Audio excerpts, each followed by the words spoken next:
ఓం శ్రీ అరుణాచలేశ్వరాయ నమ. నాయనార్లు గొప్ప శివభక్తులు. భగవంతుని చేరటానికి కావలసింది నిష్కల్మషమైన భక్తే కానీ ఇంకేమీ అవసరం లేదని వీరి కథలు నిరూపిస్తాయి. ఈరోజు విరాల్మిండ నాయనార్ గురించి తెలుసుకుందామా?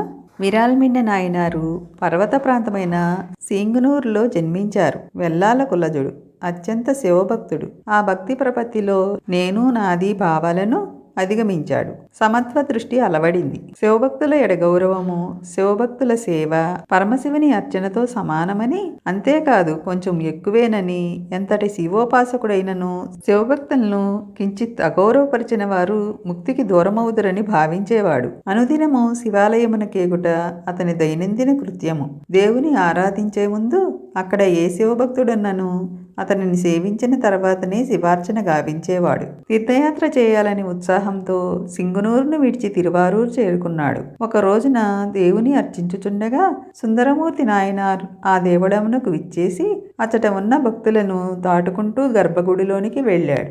విరాల్మిండ నాయనార్కు ఇది గర్హనీయం అనిపించింది. భక్తులను దాటి వెళ్ళుట అపరాధముగా భావించాడు. సుందరారుతో, నీవు శివభక్తులను కించపరిచావు, అందుచే పరమ పవిత్రులైన శివభక్తుల మధ్య నీ ఉండదగవు, అందుకని నిన్ను వెలివేస్తున్నాను అంటూ శివుని కూడా ఉద్దేశిస్తూ, శివ, నీవు అనాలోచితముగా సుందరారర్చన పరిగ్రహించావు, అందుకని దైవములలో నిన్ను కూడా వెలివేస్తున్నాను అని తన కోపం వెళ్ళకక్కాడు ఆ విరాల్మిండ నాయనార్ పరమభక్తి శివుని కూడా మందలించగలిగింది. ఒక విధముగా ఇది కూడా శివ సంకల్పమే. శివభక్తుల ఎడ ఎంత గౌరవభావం ఉండవలయునో అందరికీ తెలియపరచాలనే అతని చేత శివుడట్లా అనిపించాడు. సుందరమూర్తి నాయనార్ శివుని ఎడ, శివభక్తుల ఎడ విరాల్మిండార్ యొక్క మనోభావాన్ని అర్థం చేసుకొని అతనికి సాష్టాంగపడి ఆయనను ప్రశంసిస్తూ ఒక పటిగమును పాడాడు. ఈ పటిగములో విరాల్మిండార్ హృదయము కరిగింది. సుందరారుకు వందనము చెబుతూ, శివభక్తుల ఎడ మీ మనసుకు సరియైన దృక్పథము కలిగింది, వారి ఎడ మీ గౌరవం నిరూపమానము అని పలికాడు.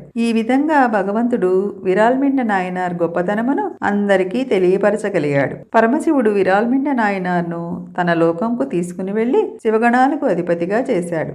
ఓం శ్రీ అరుణాచలేశ్వరాయ నమః.